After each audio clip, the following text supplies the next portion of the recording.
الحمد لله وحده والصلاة والسلام على من لا نبي بعده وعلى آله وأصحابه الذين أوفوا عهده. أما بعد فأعوذ بالله من الشيطان الرجيم. بسم الله الرحمن الرحيم. يا أيها الذين آمنوا قوا أنفسكم وأهليكم نارا. آمنت بالله صدق الله العظيم وصدق رسوله النبي الكريم الأمين ونحن على ذلك لمن الشاهدين والشاكرين والحمد لله رب العالمين. مولا يصلي وسلم دائما أبدا على حبيبك خير الخلق كلهم،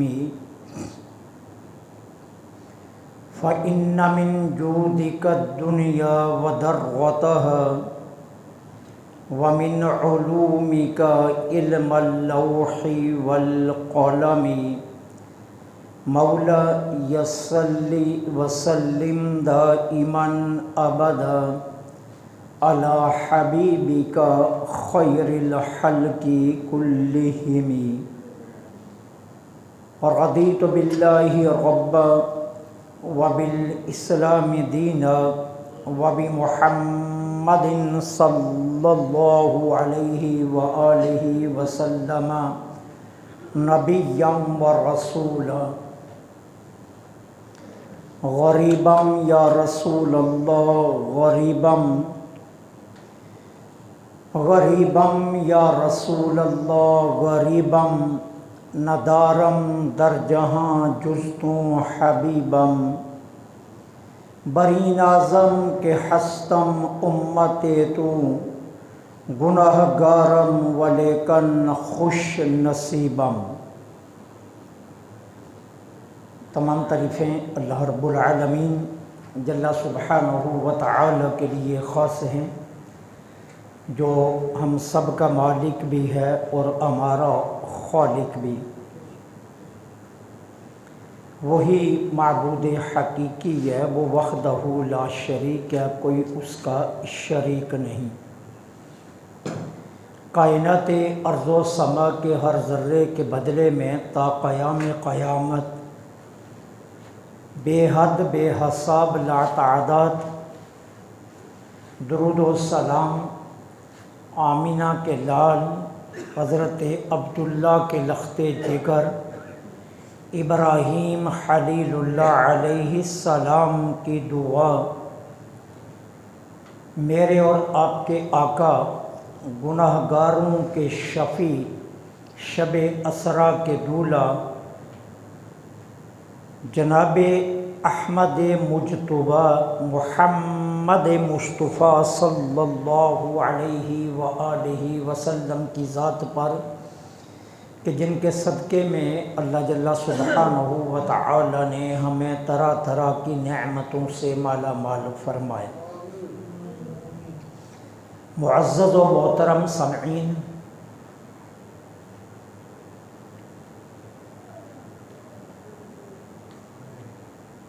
وقت کے تقاضوں کو دیکھنا اور حالات کی نبض پر ہاتھ رکھنا اور زمانے کے بدلتے تیور کو پہچان کر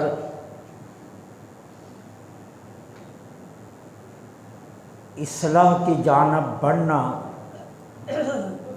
یہ آقا کریم علیہ الصلاۃ والسلام کی امت کے ہر فرد کے لیے لازم ہے.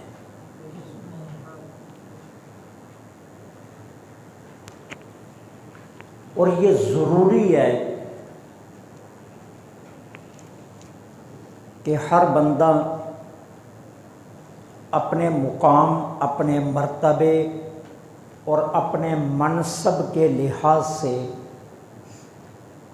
اصلاح امت کے لیے مصروف عمل رہے۔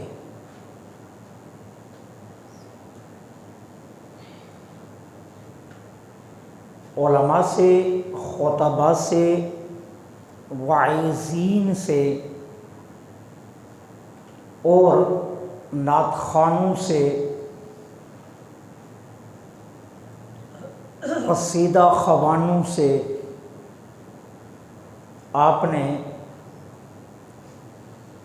ماں باپ کی عظمت کے کلام کئی مرتبہ سنے ہوں گے۔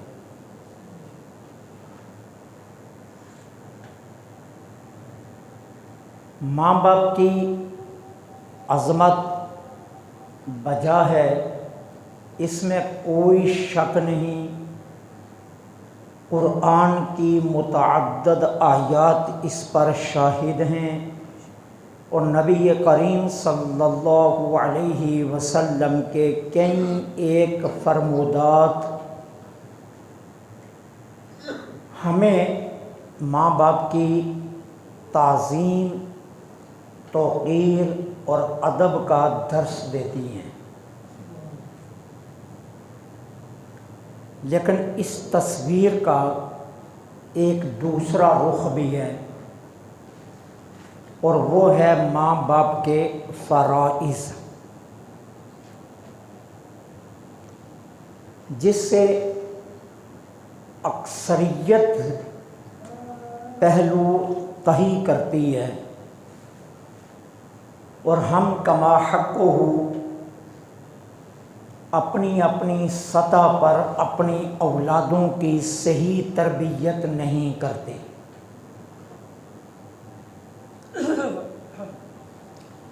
نتیجتاً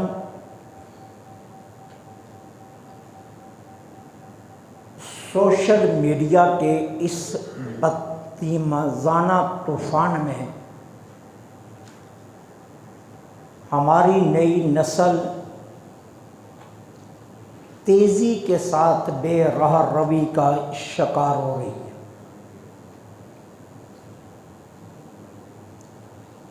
وہ میڈیا جو ہمارے لیے رحمت تھا، وہ آج ہمارے لیے بہت بڑی زحمت بن گیا ہے۔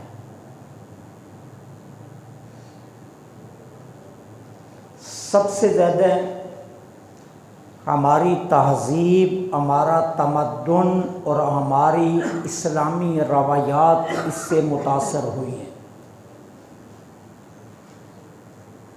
اور ہمارا نوجوان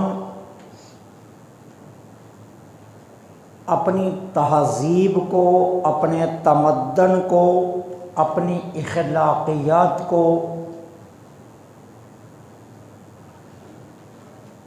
بالکل بھول کر ان سے بیگانہ ہو چکا ہے۔ وہ گھر جسے تحفظ گاہ کہا جاتا تھا، وہ گھر جس کی چار دیواری کے اندر ایک بچی اپنے آپ کو محفوظ تصور کرتی تھی، وہ گھر اب ہماری بیٹیوں کے لیے محفوظ نہیں رہے۔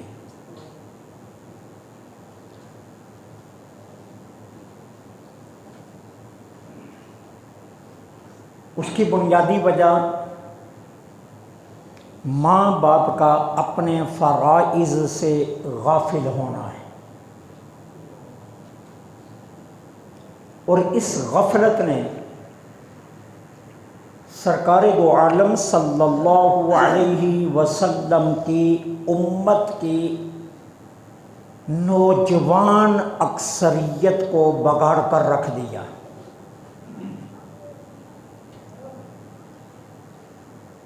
کالج میں بھیجنا، سکول میں بھیجنا، یونیورسٹی میں بھیجنا، جیب خرچ دینا، لباس کا اہتمام کرنا، کھانا وقت پر مہیا کرنا، ادویات کا انتظام کرنا ماں باپ کے فرائض صرف اتنے ہی نہیں ہیں،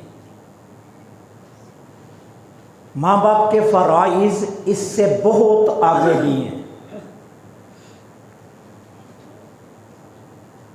دنیا کا کوئی علم آپ کو نہ تو مؤدب بناتا ہے نہ معذب بناتا ہے، اور یہ میں مثالیں کئی مرتبہ دے چکا ہوں۔ یونیورسٹیوں میں پڑھنے والے نوجوانوں سے اساتذہ اپنی عزت بچا رہے ہوتے ہیں۔ اگر تعلیم تہذیب دیتی ہے تو پھر یونیورسٹی کا پروفیسر اپنے ہی اسٹوڈنٹ سے کیوں ڈرتا ہے، اپنے ہی شاگردوں سے کیوں خوف زدہ ہے؟ یونیورسٹی میں تعلیم دینے والی ایک خاتون، ایک لیکچرار، ایک پروفیسر، وہ اپنے ہی شاگردوں سے کیوں مجروح ہوتی ہے؟ معلوم یہ ہوا کہ دنیا کی کوئی تعلیم مہذب نہیں بناتی، اور اسلام کا مطالبہ تعلیم نہیں ہے، اسلام کا مطالبہ تہذیب ہے۔ 1,24,000 صحابہ کرام علیہم الرضوان میں گنتی کے صحابہ تھے جنہیں پڑھنا لکھنا آتا تھا، گنتی کے جنہیں انگلیوں پر گنا جا سکتا ہے، اور باقی وہ صحابہ تھے جنہیں نہ لکھنا آتا تھا نہ پڑھنا آتا تھا،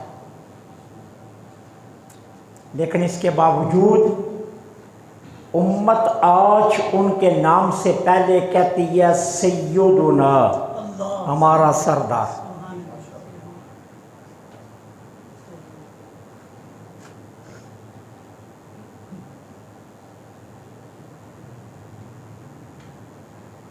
یہ بات ہمارے لیے لمحہ فکر ہے۔ جس طوفان میں ہم اپنی نوجوان نسل کو بہا رہے ہیں، اگر ہم نے اس کے سامنے بند نہ باندھا، نتیجہ یہ نکلے گا کہ امت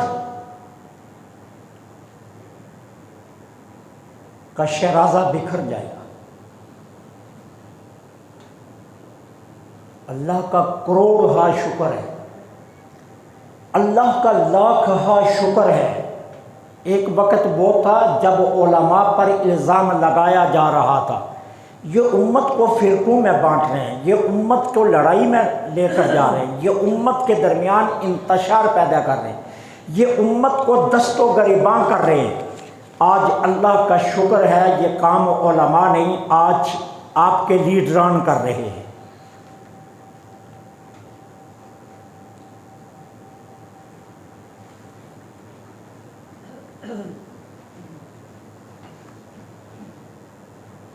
سوال یہ ہے کہ امت کو بچانا کس نے ہے؟ سب سے پہلا فرض ماں باپ کا ہے۔ اسلام نے کہا ماں باپ اپنی اولاد کی صحیح تربیت کریں، اور تربیت کا آغاز بچپنے سے کیا جائے۔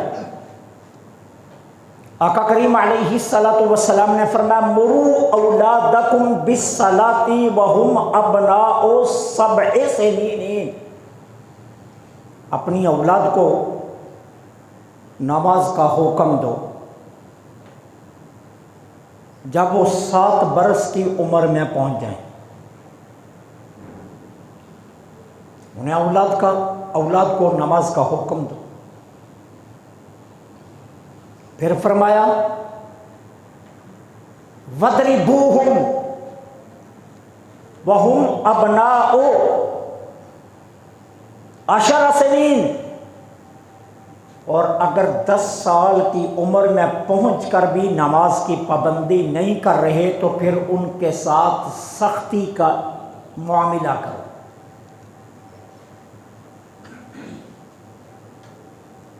سختی سے انہیں نماز کا پابند بناؤ۔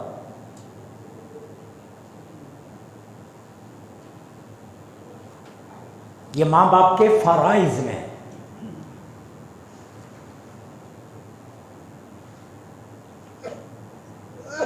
پھر اپنی اولاد کے اوپر نظر رکھو، وہ کیا کر رہے ہیں، کس طرح کے لوگوں سے دوستی کر رہے ہیں، کس طرح کے لوگوں سے میل ملاپ کر رہے ہیں۔ اور اس کے لیے آقا کریم علیہ الصلوۃ والسلام نے کتنا خوبصورت جملہ فرمایا، فرمایا المرء علی دین خلیلہ فلینظر احدکم من یخالل، اور بندہ اپنے دوست کے دین پر ہے۔ دین سے مراد طریقہ ہے، یہ نہیں ہے کہ آپ عیسائی کے پاس بیٹھ گئے تو آپ عیسائی کے دین میں چلے گئے، نہیں، مراد ہے طریقہ۔ ہر انسان اپنے دوست کے طریقے پر ہے۔ اچھوں کے ساتھ بیٹھو گے تو اچھوں کے طریقے میں چلے جاؤ گے، بروں کے ساتھ بیٹھو گے تو برائی کے طریقے میں چلے جاؤ گے۔ اب سرکار نے ماں باپ کے لیے کیا حکم دیا، فَلْيَنْظُرْ أَحَدُكُمْ مَنْ يُخَالِلُ، تم میں سے ہر ایک ماں باپ پر لازم ہے وہ نظر رکھے کہ اس کی اولاد کس کو دوست بنا رہی ہے، اس کی اولاد کن لوگوں کو دوست بنا۔ ماں باپ پر یہ لازم ہے کہ وہ اس بات پر نظر رکھے۔ پھر ماں باپ پر یہ فرض ہے اپنی اولاد کی اخلاقی تربیت کرے۔ اب اخلاقی تربیت میں کیا، سب سے پہلے انہیں ادب سکھائیں۔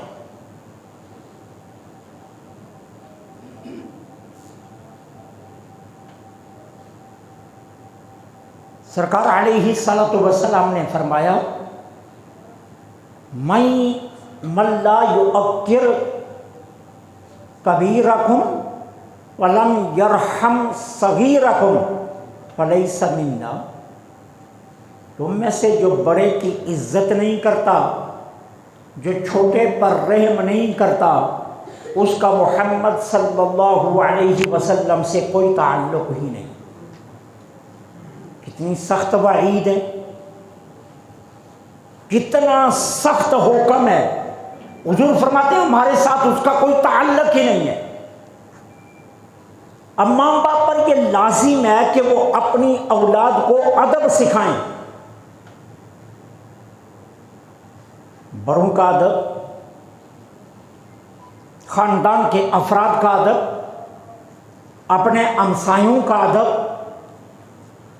اپنے اعزاء اقارب کا ادب، اور پھر عزیز و اقارب کا تعارف بھی کروائیں اپنی اولادوں کو، اور ان کا مقام اور مرتبہ بھی سمجھائیں۔ یہ ماں باپ پر لازم ہے۔ آقا کریم علیہ الصلوۃ والسلام نے فرمایا کلکم راعی وکلکم مسئول عن رعیتہ، تم میں سے ہر ایک نگہبان ہے، تم میں سے ہر ایک نگہبان ہے، اور اس سے اس کی رعیت کے متعلق سوال ہوگا۔ وَهُوَ مَسْئُولٌ عَنْ رَعِيَّتِهِ، اس سے اس کی رعیت کے متعلق سوال ہوگا کہ تو سربراہ گھر تھا، تو سربراہ خاندان تھا، تو سربراہ اولاد تھا، بتا تو نے اپنی اولاد کی تربیت کیا کی ہے۔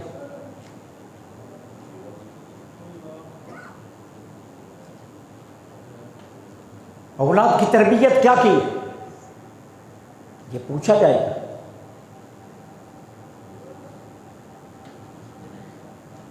اب یہ ماں باپ کے فرائض میں ہے اولاد کی صحیح تربیت کرنا۔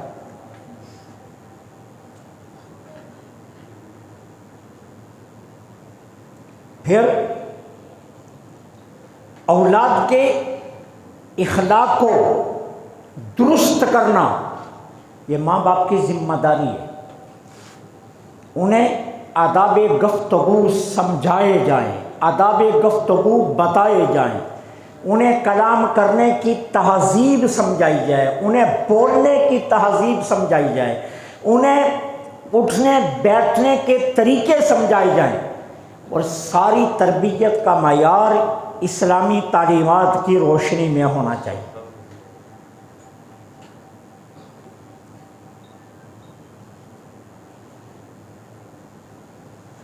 ہم ہمیشہ فرائض سے پہلو تہی کرتے ہیں، فرائض کی طرف نہیں جاتے۔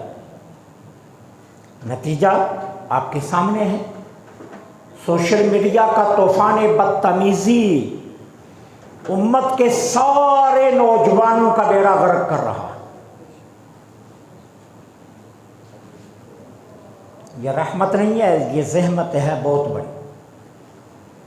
ہماری بیٹیاں گھروں میں محفوظ نہیں رہے، ہمارے نوجوان آج محفوظ نہیں ہیں، ہمارے نوجوانوں کی سوچیں فکریں پاکیزہ نہیں رہی ہیں، ہمارے نوجوانوں کی تصور کی دنیا آج پاکیزہ نہیں رہی ہے۔ اور اس میں کتنی پاکیزگی ہونی چاہیے، سنیے صحیح۔ آقا کریم علیہ الصلوۃ والسلام نے حضرت ثعلبہ رضی اللہ تعالی عنہ کو ایک کام کے لیے بھیجا۔ حضرت ثعلبہ مدینہ کی گلی سے جا رہے، سامنے سے ایک خاتون آ گئی۔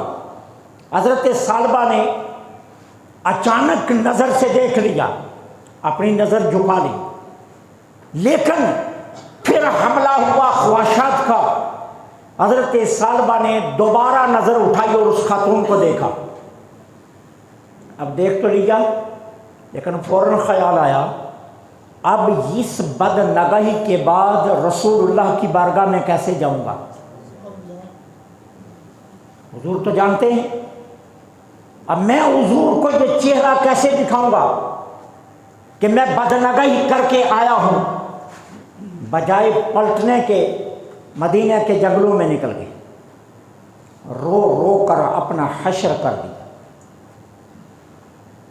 سرکار علیہ الصلوۃ والسلام انتظار میں ہیں کہ ثعلبہ لوٹ آئے جس کام کے لیے بھیجا ہے۔ حضرت ثعلبہ نہیں لوٹے۔ پھر سرکار علیہ الصلوۃ والسلام نے پوچھا، ارے کسی کو ثعلبہ کے متعلق علم؟ جی حضور نہیں پتا، گھر سے پتہ کر لیتے ہیں۔ گھر پتہ کیا گیا، ثعلبہ کی کوئی خبر نہیں ہے، وہ تو حضور کی بارگاہ میں گئے تھے لیکن لوٹ کر نہیں آئے۔ اب ڈھونڈتے ڈھونڈتے حضرت ثعلبہ جنگل میں ملے، رو رو کر اپنا حشر کیا ہوا ہے، اور ایک ہی بات کہہ رہے ہیں کہ میں نے جو دوسری مرتبہ اس عورت کو دیکھا ہے، اب میں حضور کو جواب کیا دوں گا؟ اب میں اتنی دیر تک حضور کی بارگاہ میں پیش نہیں ہوں گا جتنی دیر تک اللہ تعالیٰ مجھے اس گناہ کی معافی نہ دے دے۔ بہت سے صحابہ گئے ثعلبہ کو بلانے کے لیے، اللہ کے رسول بلا رہے، کہا معافی ملے گی تو آؤں گا، بغیر معافی کے نہیں آؤں گا۔ پھر ایک صحابی گئے، ثعلبہ مبارک کو جبریل امین آئے ہیں پیغام لے کر، اللہ نے تیری معافی قبول کر لی، اللہ نے تیری توبہ قبول کر لی۔ اب پیغام توبہ کی قبولیت کا پیغام ملا تو ثعلبہ لوٹ کر آئے۔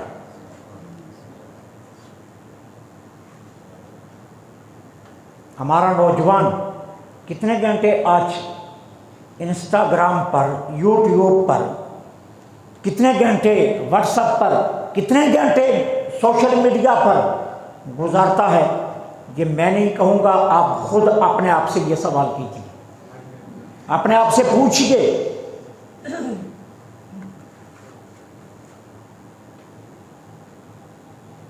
اور یہ ذمہ داری کس کی تھی؟ ماں باپ کی، اپنی اولاد پر نظر رکھتے کہ میرے بچے کیا کر رہے ہیں۔ اللہ تعالیٰ قرآن کریم میں فرما رہا ہے، یا ایھا الذین آمنوا قوا انفسکم واہلیکم نارا، اے ایمان والو اپنے آپ کو، اپنی اولادوں کو جہنم کی آگ سے بچاؤ۔ اور سیدنا حضرت علی کرم اللہ وجہہ الکریم نے اس آیا کا ترجمہ کیا کیا؟ علموا انفسکم واہلیکم خیرا، خود کو بھی اور اپنی اولادوں کو بھی نیکی کی تربیت دو۔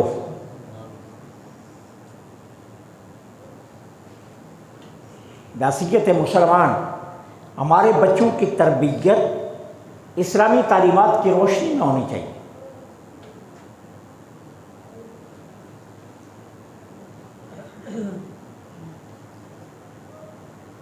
بڑی معذرت سے آپ ناراض مت ہوں، میں بہت سے نوجوانوں کو دیکھتا ہوں چہرے پر داڑھی رکھی ہے سنت سمجھ کر نہیں، کسی عیسائی ایکٹر، کسی دنیا کے معروف غیر مسلم شخص کے سٹائل کو دیکھ کر ویسا سٹائل بنا کر داڑھی رکھی ہوئی۔ کیا ایک مسلمان کو یہ نظریہ زیب دیتا ہے؟ کیا باپ نے کبھی بیٹے کو بٹھا کر پوچھا کہ بیٹے یہ جو داڑھی تم نے چہرے پر رکھی ہے یہ کس نقطۂ نظر سے رکھی ہے؟ اگر یہ رسول اللہ کی سنت سمجھ کر رکھی ہے تو پھر سنت کا بتا کیسے ہے؟ نہیں تو میں باپ ہوں، میرے اوپر فرض ہے میں تجھے بتاؤں کہ حضور کی سنت کیسی۔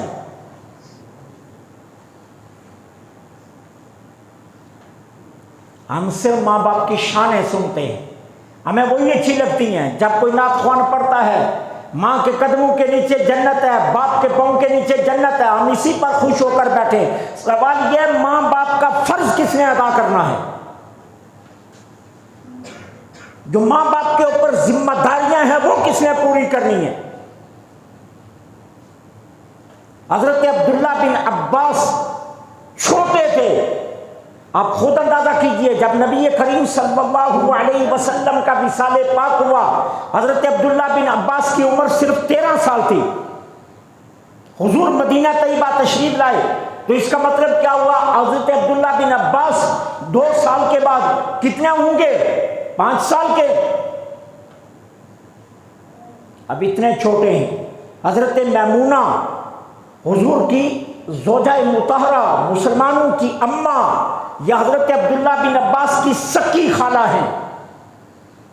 عبداللہ بن عباس اتنی چھوٹی عمر میں جان بوجھ کر خالہ کے گھر رات رہنے کے لیے آ جاتے۔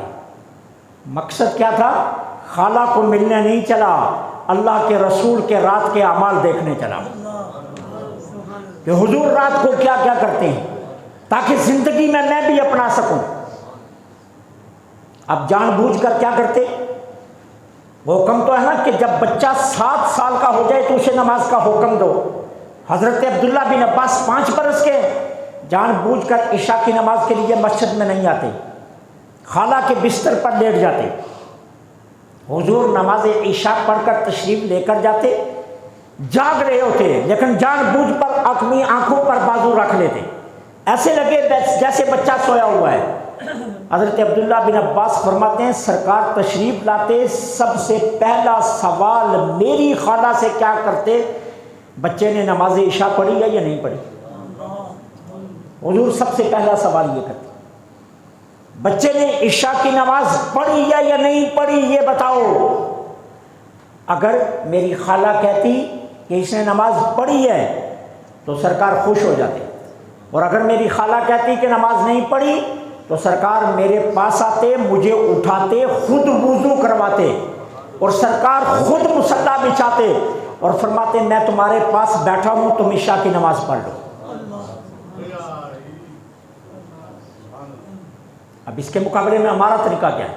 عشاء کے بعد گھر جاتے ہیں، شہزادے نے کھانا کھایا یا نہیں کھایا، شہزادے کا برگر آ گیا یا نہیں آ گیا، شہزادے کا شورما پہنچا یا نہیں، پراٹھا رول آ گیا یا نہیں آ گیا؟ کبھی ہم نے بھی پوچھا کہ شہزادے نے نماز پڑھ لی ہے یا نہیں پڑھ لی؟ یہ تربیت کس نے کرنی ہے؟ یہ ماں باپ کی ذمہ داری ہے۔ نہیں کرو گے، رزلٹ آپ کے سامنے ہے، نتیجہ آپ کے سامنے ہے۔ آج ہماری اولادوں کو خاندانوں کے رسم و رواج کا علم نہیں، آج ہماری اولادوں کو رشتوں کا تقدس نہیں ہے، آج ہماری اولادیں خاندان کو پہچان نہیں رہی، آج ہماری اولادیں بے راروی کا شکار ہیں، آج ہماری اولادیں سوشل میڈیا کے طوفان بدتمیزی میں لگی ہوئی ہیں، آج ہماری بیٹیاں اپنے گھروں میں محفوظ نہیں ہیں، آج ہماری ماؤں بہنوں بیٹیوں کے دوپٹے اور ان کی عصمت محفوظ نہیں ہے، اور یہ ابھی ہے، آنے والا وقت آپ تھام نہیں سکیں گے۔ آج وقت ہے تھام لیا جائے، آج ٹائم ہے کہ ہم تھام لیں ان حالات کو، اور یہ ذمہ داری ماں باپ نے پوری کرنی کہ دیکھو آپ کی اولاد کیا کر رہی، اپنی اولادوں کو ادب سکھاؤ۔ اب سرکار علیہ الصلوۃ والسلام نے کیا ارشاد فرمایا؟ سرکار علیہ الصلوۃ والسلام نے فرمایا علموا اولادکم ثلاث خصال، سب سے پہلے اپنی اولادوں کو 3 خصلتیں سکھاؤ، 3 عادات ڈالو، اپنی اولادوں کو 3 عادات سب سے پہلے سکھاؤ۔ کیا؟ حب اللہ وحب نبی وحب اہل بیت النبی، فرمایا سب سے پہلی 3 خصلتیں سکھاؤ، اللہ کی محبت، نبی کی محبت اور نبی کی آل کی محبت۔ اب مجھے بتائیے، جس بچے کے دل میں یہ 3 محبتیں ہوں گی، پھر اس کے دل میں کسی اور کی محبت آئے گی؟ ہرگز نہیں آئے گی، ہرگز نہیں آئے گی۔ اور تاریخ یہ بتا رہی ہے، سیدہ کائنات سیدہ فاطمہ الزہرا نے اپنے شہزادوں کی تربیت کیسے کی، وہ آپ کے سامنے ہے۔ بدتر جانیں دے کر بھی حسین کی ٹانگیں کانپی نہیں، حسین ڈگمگائے نہیں، حسین نے بے صبری کا مظاہرہ نہیں کیا، اور بدتر لاشیں اٹھانے کے بعد حسین نے جو سجدہ کیا، اس نے تسبیح کیا پڑھی، اللہم رضن بقضائک، اللہ اتنی لاشوں کے بعد بھی حسین تیرے فیصلے پر راضی ہے۔ اللہم رضن بقضائک، اللہ تیری قضا پر، حسین تیرے فیصلے پر آج بھی خوش ہے۔ یہ کمال کس کا تھا؟ یہ فاطمہ الزہرا کی تربیت کا کمال تھا۔ سیدہ نے جو بچوں کی تربیت کی تھی، اس تربیت کا کمال یہ تھا۔ امام حسن علیہ السلام کو جب غسل دینے کے لیے تختے پر لٹایا گیا، دونوں کندھوں کا گوشت سیاہ کالا تھا، جبکہ امام حسن سر سے لے کر ناف تک حضور کی تشبیہ تھے، بالکل حضور کی طرح تھے، اتنے ہی گورے، اتنے ہی خوبصورت، اتنے ہی حسین و جمیل، لیکن کاندھے سیاہ کالے۔ پوچھا کہ یہ کیا وجہ؟ پتہ کیا چلا؟ رات کو ان کاندھوں پر اناج کی بوریاں اٹھاتے اور غریبوں کے دروازوں پر رکھ کر دستک دیے بغیر واپس آ جاتے تھے، اور وہ اناج کی بوریاں اٹھا اٹھا کر حسن کے کاندھے سیاہ ہو چکے تھے، داغ پڑ چکے تھے۔ یہ کس کی تربیت ہے؟ یہ ایک ماں کی تربیت، یہ ایک باپ کی تربیت ہے، یہ ایک ماں اور باپ کی تربیت ہے۔ رمضان المبارک ہے، ایک شخص مسجد نبوی میں بیٹھا ہے، کئی دنوں کے پرانے ٹکڑے پانی میں بھگو کر رکھے ہیں کہ میں نے افطاری کرنی ہے، یہ نرم ہو جائیں۔ ایک شخص آیا، اس نے کہا بابا جی آپ یہ اتنے پرانے ٹکڑے لے کر بیٹھے ہیں، باہر نکلیے علی کے بیٹے حسن کا دسترخوان دیکھیے، اس پر کتنے کھانے لگے ہوئے ہیں، کتنے طرح طرح کے کھانے، اور لوگ افطاری کے لیے جمع ہیں، اور آپ ان ٹکڑوں پر افطاری کریں گے؟ خاموش ہو گئے۔ اس نے زور لگایا، اگر آپ کو کوئی روکتا ہے تو میں لے کر چلتا ہوں، آپ یہاں کیوں بیٹھے ہیں؟ آپ چلیے میرے ساتھ، آپ کوئی بزرگ شخصیت لگتے ہیں، آئیے۔ حسن کے دسترخوان پر روزہ کھولیے، آنکھوں میں آنسو آ گئے۔ کہا میں کوئی اجنبی نہیں ہوں، جس کا دسترخوان لگا اسی کا بابا علی ہوں۔ میں کوئی اجنبی نہیں ہوں، جس کا دسترخوان لگا ہے نا اس کا بابا علی ہوں۔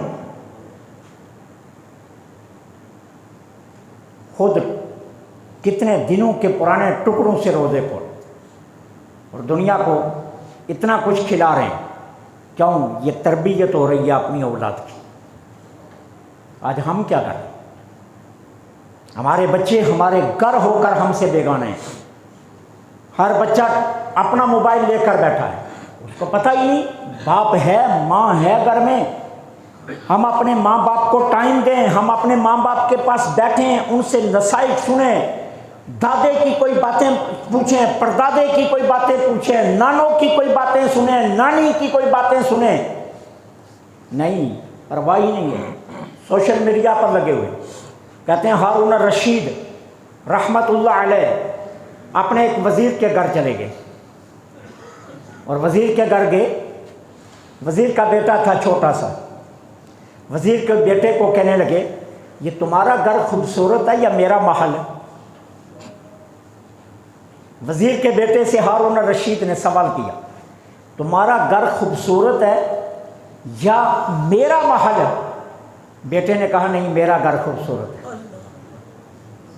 ہارون الرشید حیران رہے، کہا اتنی تربیت؟ اچھا بیٹے یہ بتاؤ تمہارا گھر کیوں خوبصورت ہے، میرا محل کیوں نہیں خوبصورت؟